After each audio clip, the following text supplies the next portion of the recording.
Huddle. This is not Rob Adams. Rob is, we did a show last night, the Clubhouse, but I am back from Aruba on the Hanratty'S Huddle podcast with your looking host. quite healthy, may I add. I feel good. Got a little tan going for you, and I don't want to put you on the scale, because when I went down to Florida for 5 days, I put on 6 pounds. Yeah, I know. That's awful. I came back and I got on the scale. I went, oh man, this is going to be so. Knocked that out plus another 1 or 2. So yeah, I hear you.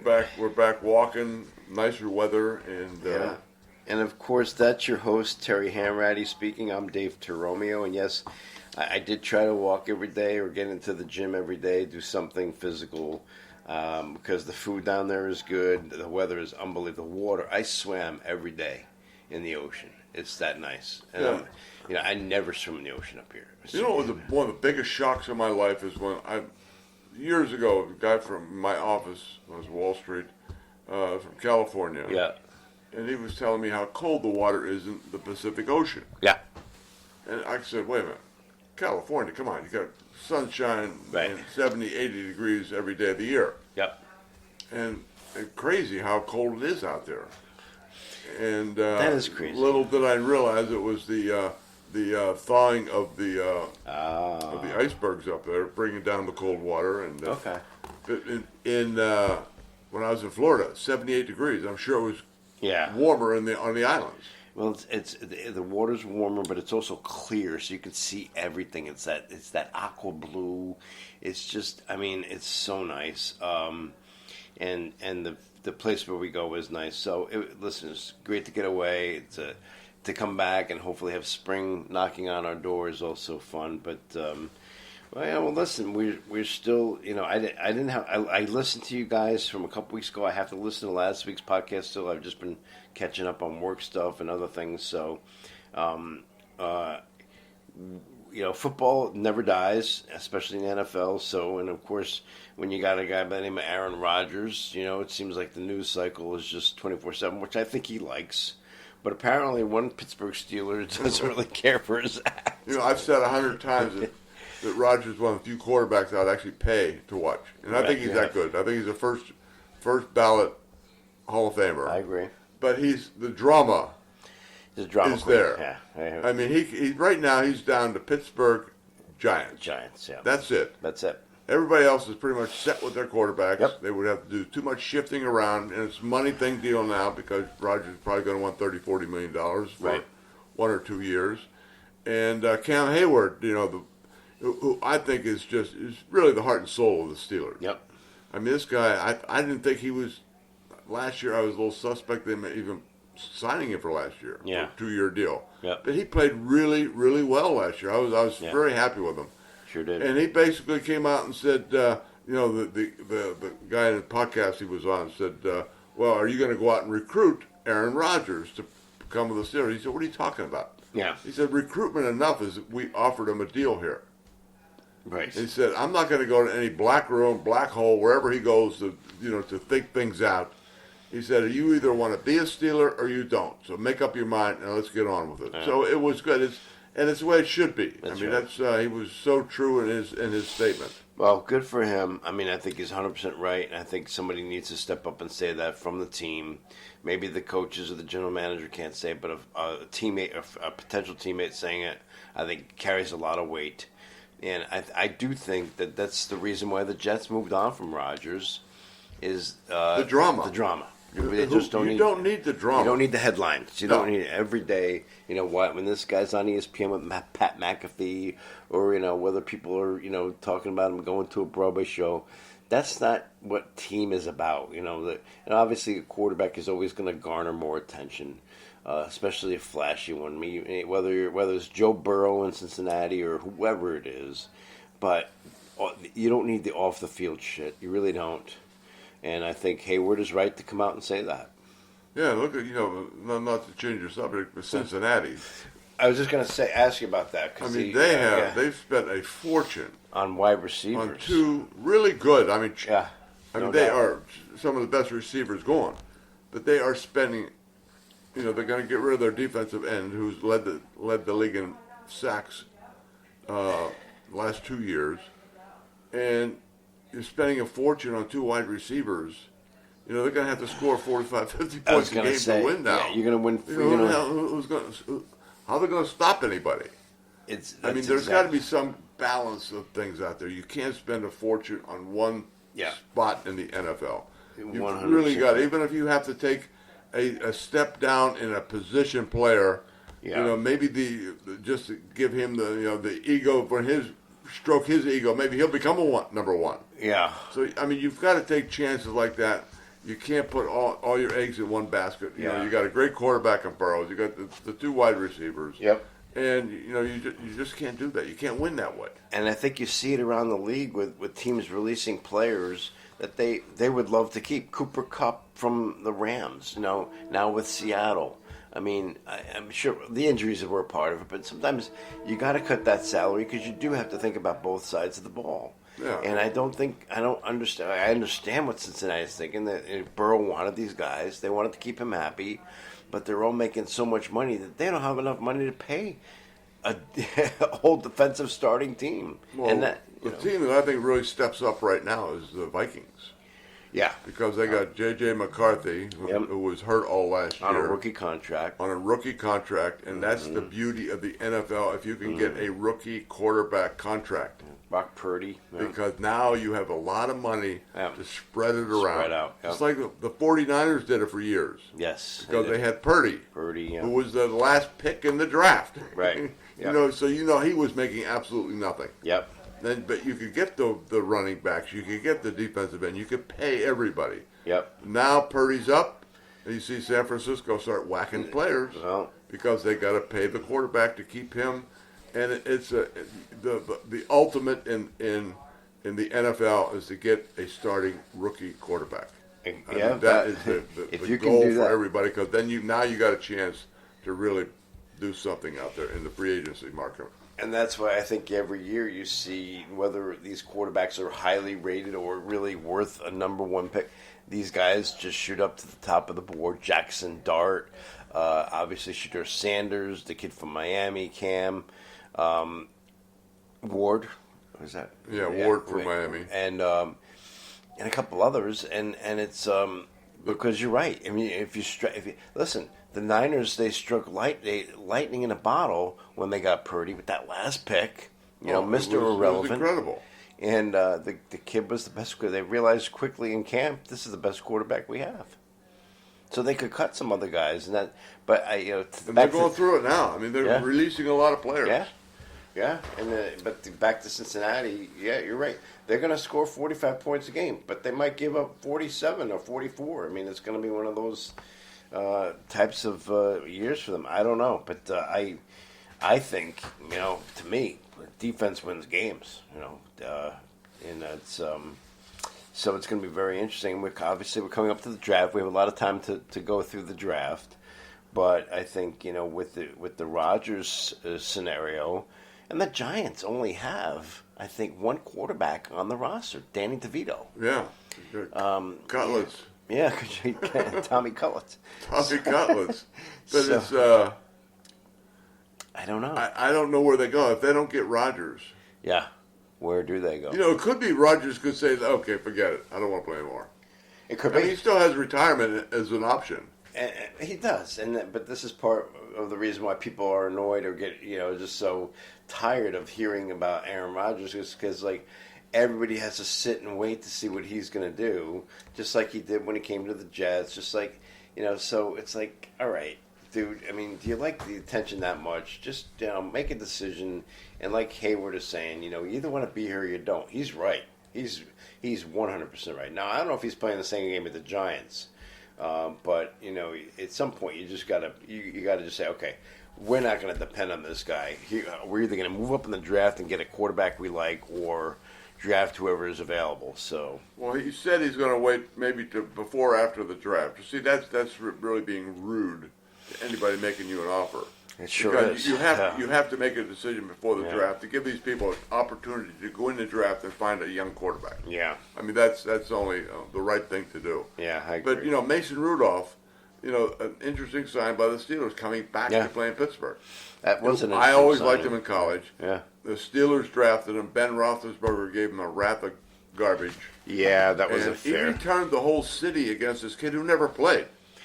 Yeah, I mean, don't there know. was one poll out when he was on the Steeler roster. Who's the most hated man in Pittsburgh? And it was Mason Rudolph. And I'm going, whoa, a backup quarterback. Yeah. People usually love him. Yeah, usually they're the most favored person. So. And now he's coming back, and he's everywhere he's been. He's played well. Yeah, he has. And I think once he could be the guy. If He you could can be. protect him, he has decent feet and he has really a good arm. So hopefully he's learned.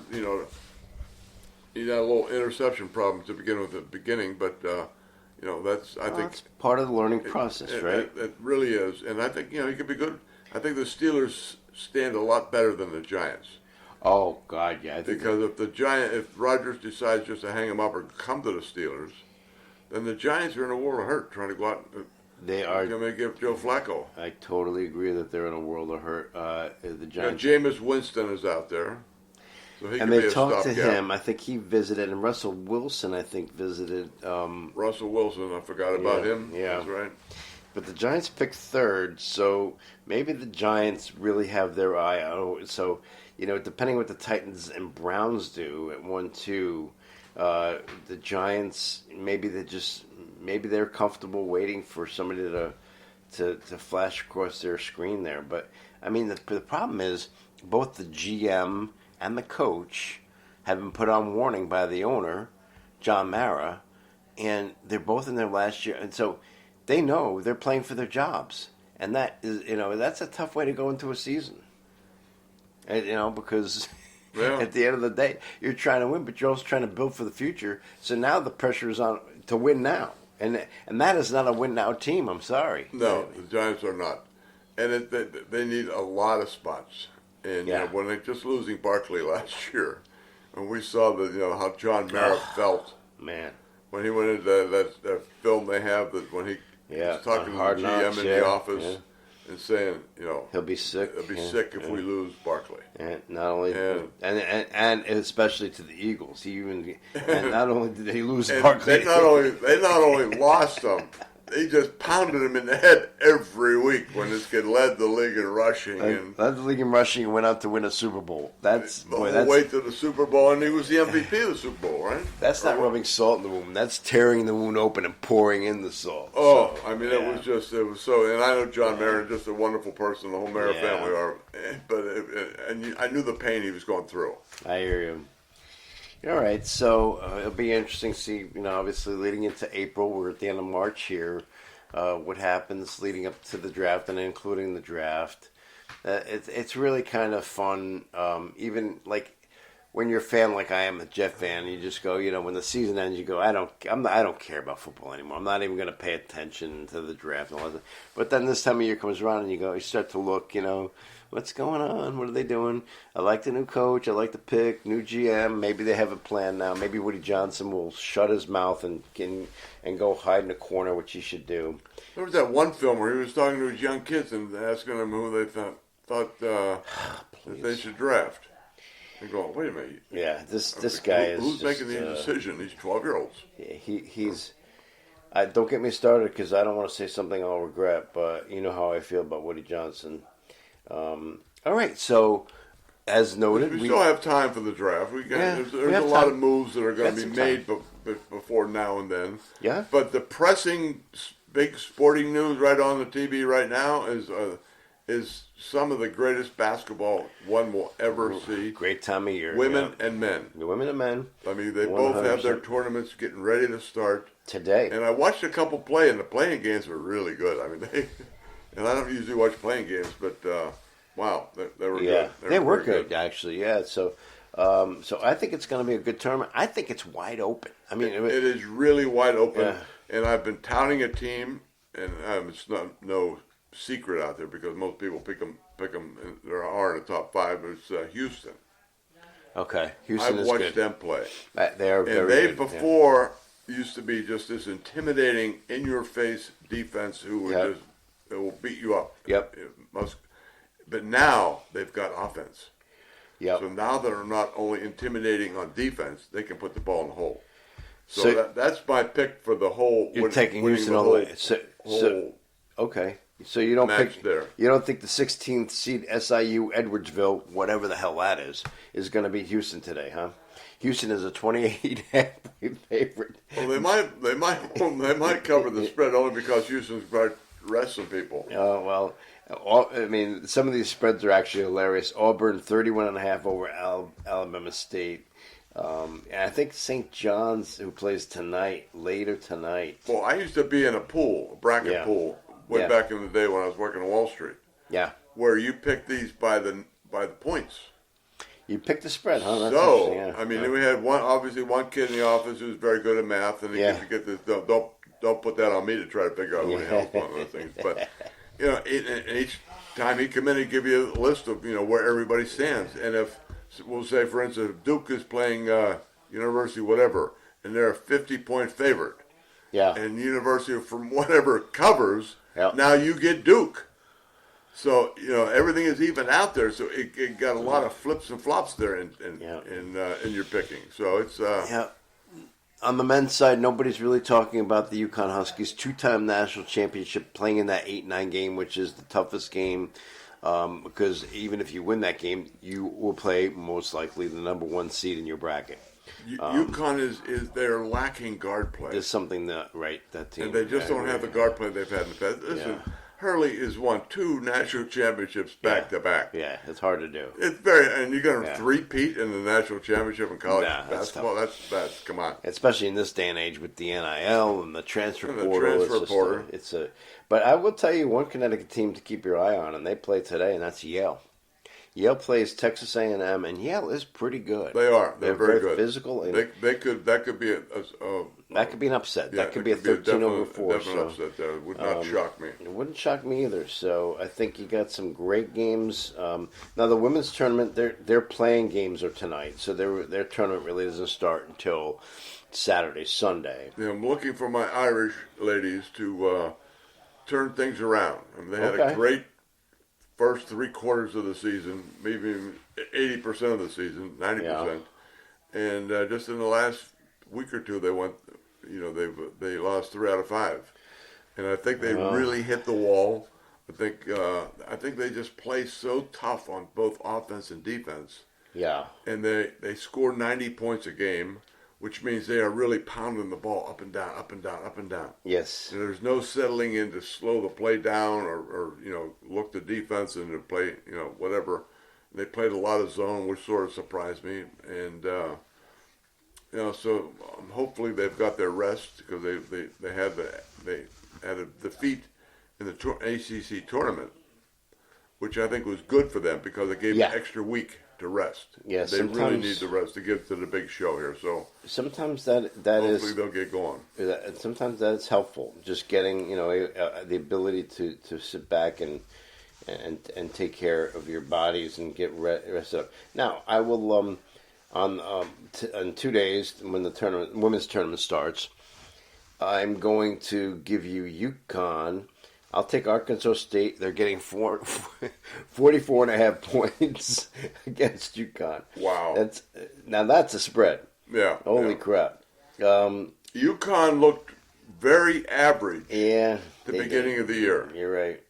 And I remember before some game I think it was before the South Carolina game they played.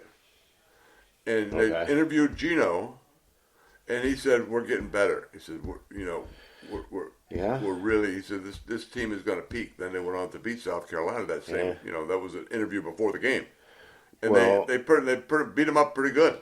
And I was watching. So UConn is back. They got some really good young players. And they've really turned things around. And Rebecca Lobo, I was watching her, a former UConn player, on ESPN talking about the women's tournament, and she said the same exact thing.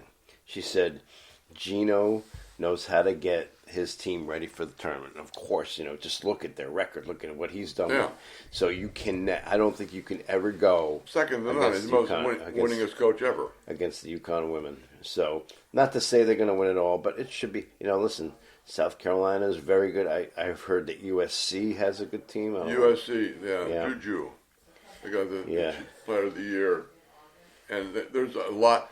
It used to be back in the day where it was UConn, Tennessee, Right, Stanford, Tennessee, yeah. and maybe someone And else. Stanford's Notre Dame not- started yeah. sliding in there. Yeah. And now you got 20 really, really good teams. And Right. it's great for women's basketball because you can see that now it's starting to explode and it's getting much more interest. Yes. And it's really a lot of fun to watch. These ladies are really good.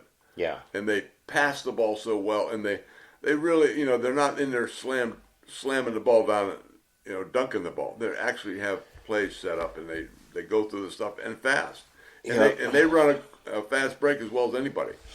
They can fly. And back to your Notre Dame Fighting Irish or Fighting Lady Irish or whatever the heck they call.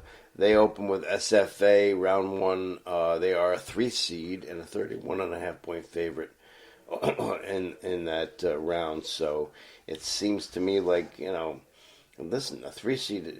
Duke is a 2 seed. I didn't know. Yeah, we slipped from number 1 in the country to a 3 seed, which we deserve. I mean, we did not play well, and the eye test didn't show that Notre Dame should be any higher than what they really are. Yeah. So now that's a stumble you had. Now you have to recoup from it.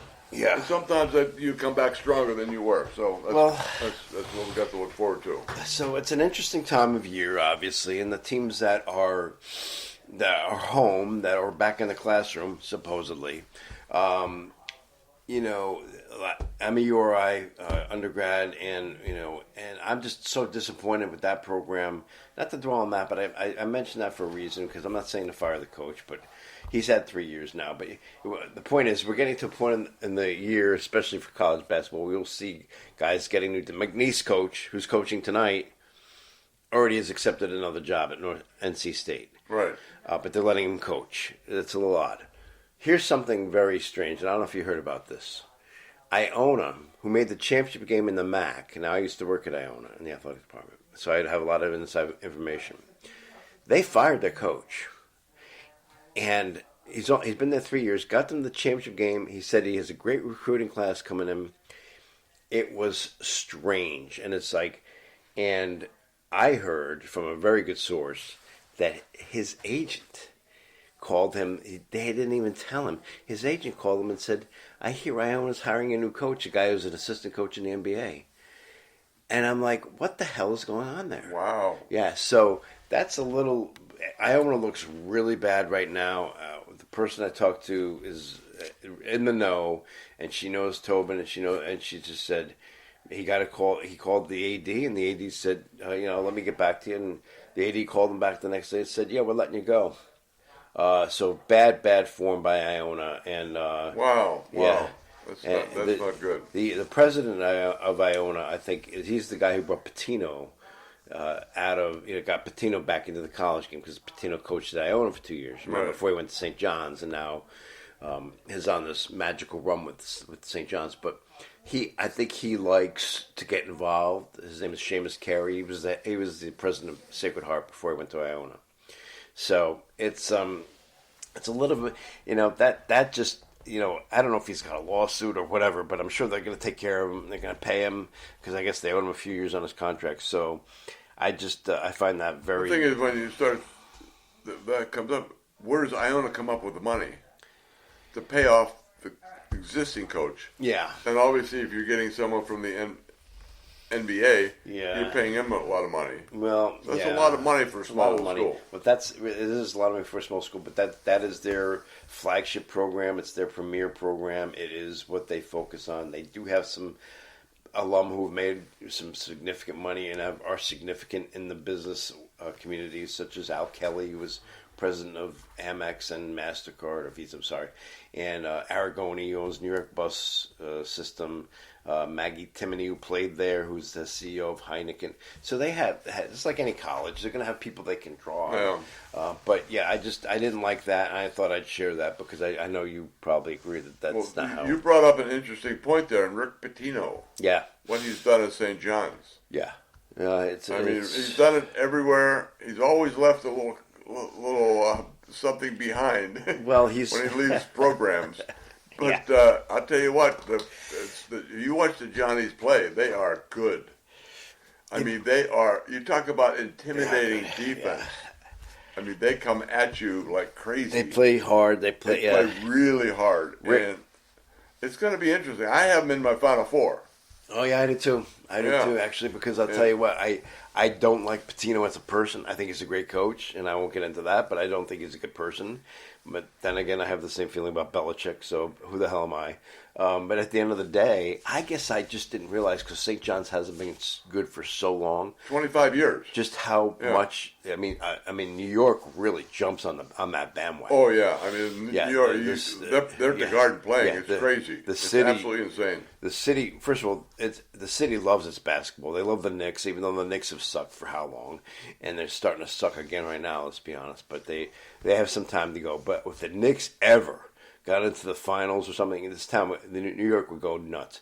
Because I think, that's something. But I didn't realize, I guess I forgot that St. John's really owns New York basketball. Yeah. New York, New Jersey, and parts of Connecticut. So, and they are, when they're at the Garden in that tournament they played in, they just crazy. Yeah. I mean, the people were absolutely insane. They go bonkers. Yeah, no, it's and it's fun because New York doesn't have anything to cheer about for not a lot. A lot right now. It always seems to be, why New York has all these bad teams. I don't know, but the Rangers, are falling apart. The Knicks are starting to fall apart. We know what the Jets are. We know what the Giants are. Hopefully, the Mets and Yankees can hold up their end of the bargain. But all right, my friend. I think unless you have something else on your mind. I think we're good now. Yeah. We'll get into the meat of the tournament next week. Okay, yeah, absolutely. We'll get past the first couple rounds the next couple weeks. That'll be fun. Next week here. Yep. So I don't think there'll be any. I don't look for anything crazy to happen, but it always does anyway. It does. So, something is going to go. Someone's going to jump up. There's been 1-16. To beat a 1. They beat Virginia. Yep, absolutely. Yeah. And so, is this the year for number 2? I doubt it. I doubt it. But you never know. You never know. You never say never because. That's you just wind up with mud on your face. But all right, that's it for Hanratty'S Huddle. I'm Dave Terromeo for Terry Hanratty. Until next time, take care, folks.